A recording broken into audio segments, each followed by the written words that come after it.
Assalamualaikum warahmatullahi wabarakatuh. Perkenalkan, saya Muhammad Al-Qadir MZ yang akan memaparkan sebuah materi yang berjudul rekrutmen tenaga kerja.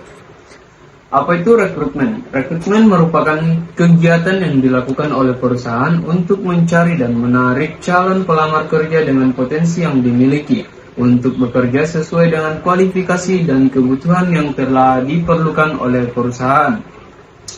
Menurut Mardianto tahun 2014, rekrutmen adalah proses untuk mendapatkan calon tenaga kerja yang memiliki kemampuan sesuai dengan kualifikasi dan kebutuhan suatu organisasi dan perusahaan.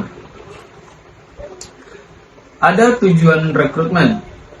Ada beberapa tujuan utama perekrut adalah untuk menunjuk seseorang ke tim kerja yang dapat melakukan pekerjaan yang diinginkan untuk memenuhi standar kinerja yang diisyaratkan oleh perusahaan.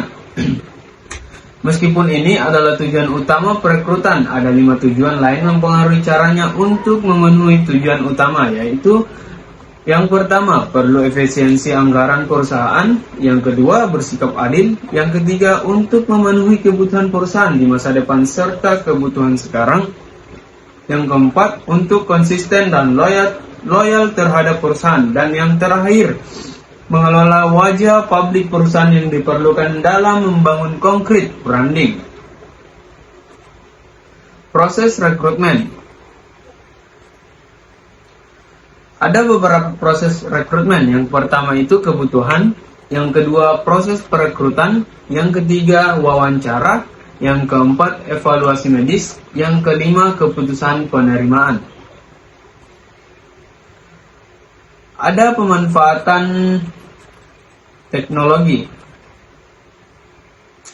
Pemanfaatan cloud dalam Human Resource Information System atau yang biasa disebut HIRIS. Istilah cloud muncul di awal tahun 1990-an terkait layanan komunikasi data dalam telekomunikasi dengan menggunakan Virtual Private Network atau yang biasa disebut VPN. Cloud computing adalah penyediaan sumber daya yang terdiri dari perangkat lunak, perangkat keras, dan pemasaran melalui word, video, with kegunaannya dalam penyebaran yang cepat. Kesebargunaan gaya rendah dan skalabilitas telah menyebabkan penggunaan komputasi awan secara luas di seluruh organisasi dari semua ukuran, sebagian besar sebagai komponen kombinasi atau struktur awan. Cloud computing dapat meningkatkan pengelolaan sumber daya manusia menjadi lebih baik setidaknya dalam 4 proses atau tugas utamanya, yaitu yang pertama proses rekrutmen. Selain berfungsi sebagai teknologi perekrutan, dapat juga membantu dalam mempertahankan kandidat yang ideal, dan hal ini merupakan kunci sukses semua perusahaan yang menggunakan sistem application and product. Yang kedua, proses onboarding. Berfungsi untuk membantu menetapkan pekerja baru untuk sukses dan dapat menciptakan proses onboarding yang smooth. Berbagai solusi teknologi berbasis cloud tersedia untuk digunakan dalam departemen dalam cloud, perangkat seluler, atau lokasi dengan sistem masuk tunggal. Ini berfungsi sebagai informasi sumber daya manusia atau HIRIS, tetapi dengan manfaat keamanan tambahan untuk departemen IT. Yang ketiga, administrasi sumber daya manusia. Sistem HIRIS berbasis cloud membantu menyederhanakan proses administrasi karena data cloud terintegrasi dan dapat diakses dari mana saja.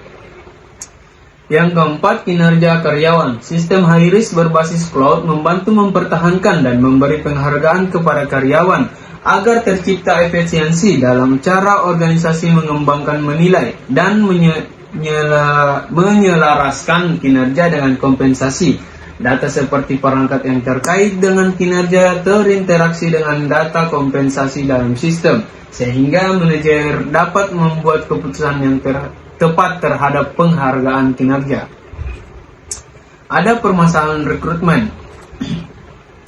Permasalahan rekrutmen menurut Fahmi tahun 2016 terdapat beberapa permasalahan yang sering ditemukan dalam pelaksanaan rekrutmen tenaga kerja, yaitu yang pertama, data calon pelamar kadang kala ada yang dipalsukan dengan tujuan agar bisa lolos tes tahap administrasi. Yang kedua, terjadi penarikan karyawan yang bersifat nepotisme dan menyingkirkan mereka yang sebenarnya lebih pantas dan lulus. Yang ketiga, kadangkala karena lemahnya kontrol seleksi memungkinkan masuknya para pelaku kejahatan atau pelaku kriminal untuk seleksi karena ia bisa dan mampu mengubah berbagai data pribadinya.